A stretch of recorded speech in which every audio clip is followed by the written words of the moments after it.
Now this video is going to be a curriculum flip through.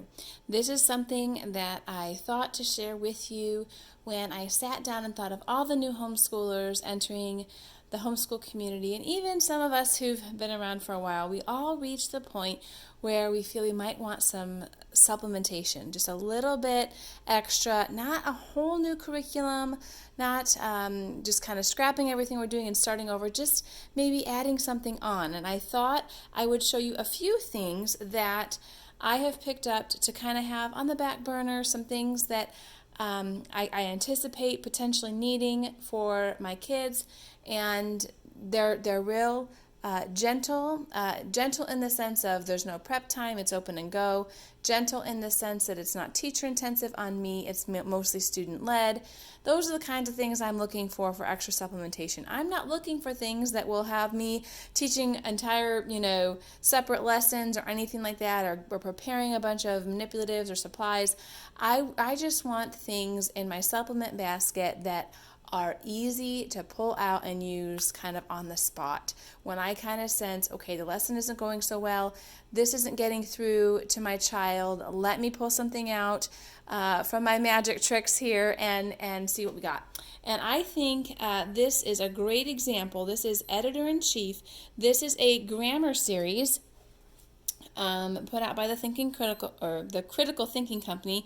As you can see, it's here, and it says there are 5 levels, and it spans grades 2 through 12. So really, right from the beginning, once you introduce grammar, all the way up until the end of high school. So I'm just going to flip through this and just, keep in mind, this is, not a switch. I'm not telling you that I'm using something new or switching things up and changing the way we're doing language arts.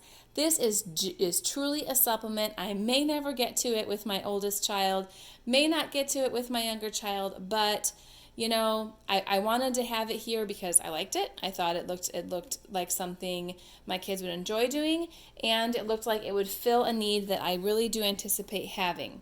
So let's look inside, and I'll show you what I mean. So it's very basic, not a whole lot of instruction to the teacher in the beginning, just a few things about the setup of the course. There are 18 lessons with 6 activities following each lesson.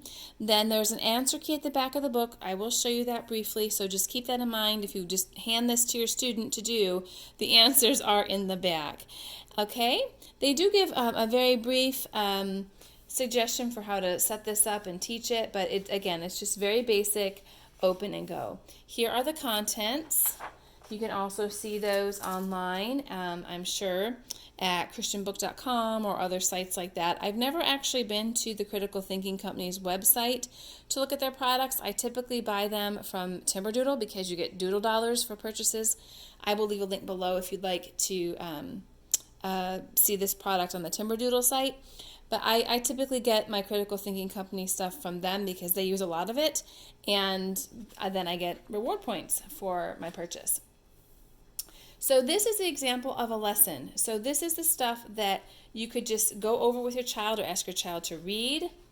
Very, very simple. It's on capitalization, and then they give you 6 different exercises. Look how simple these are. If you're familiar with Fix-It Grammar, it reminds me very much of Fix-It Grammar, except, and this is a big exception, you guys, there's not a lot of additional writing.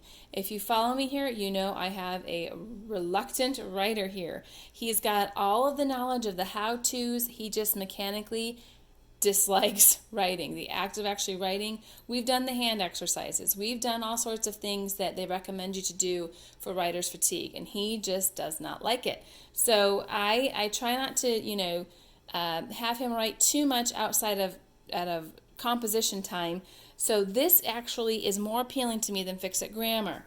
I love the idea of just finding 7 capitalization mistakes. It tells you up here how many there are, and not having to rewrite this, but just going through and correcting it.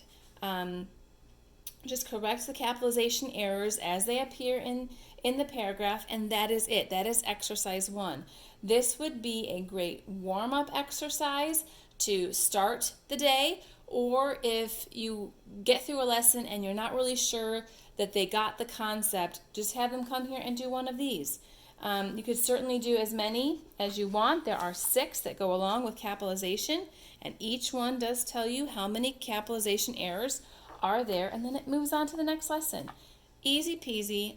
If you do one lesson a day, let's see, 18 times 6 is 108, if my math serves me right, and I believe that would be like 3 times a week. If you use this 3 times a week, you would get through all the exercises. So I don't look to schedule this though, you guys. I look at this as something that you pull out of your bag of tricks when you need it. This is something nice. It's inexpensive, and it's something nice to just have on your shelf for that extra practice. Now you see when you get to lesson 2, this is where I see us needing help. My son and punctuation are not friends yet, and so we are going to need some extra practice. I have a feeling, and so I'll probably, just have him come here and do one of these every so often just to get some extra punctuation practice in, but nothing scheduled, not making it part of our plan, just as we need it. And it follows this same pattern, telling you again how many spelling errors you're looking at, how many you're looking for, the articles, a, an, and the, and it actually tells you how many errors you have. Let me go back to this first one here. Oh, that is the first one. Okay.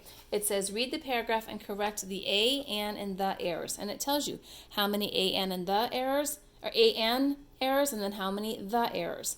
So it really makes it easy for your kids to know what they're looking for, and it takes away a little bit of the guesswork and allows them to actually focus on the skill, on the actual grammar concept.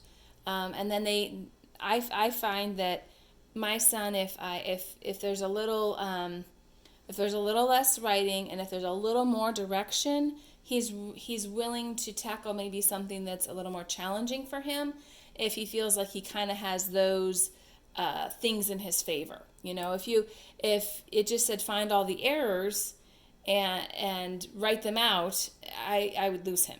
So this is actually very, very good for my son, and I'm anticipating we're going to need this for several of these lessons as we go through our language arts. Now that's in no way to say that what we've chosen for language arts isn't sufficient in itself.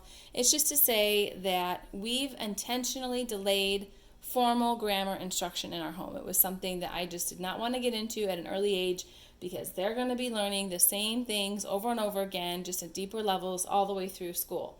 So I just didn't see the point in starting it super early. But now I'm finding that it is ramping up a little more quickly than I was expecting, and I do find that something like this with extra practice is probably going to be needed. Now every few lessons they have a mini review and then a big review. Okay, so they'll review the ones they just did and then have a more cumulative review of everything that came before here. So I really like this. I'm not going to take up too much more of your time here. I really like this, and I feel that with the influx of a whole bunch of new homeschoolers, that there may be some of you out there who are watching that just feel like what you're using isn't working, it's not enough, or it's not in the style that your child needs to really get the concept in.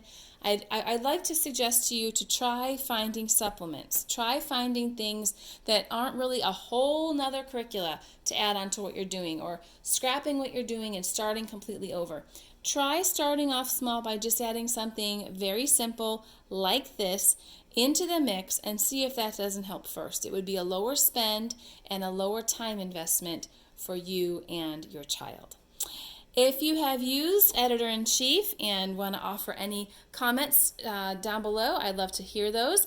If you have any other favorite very basic grammar or language arts supplements that you feel might be used that are similar to this, go ahead and leave those down below too. And as always, I will catch you in the next video.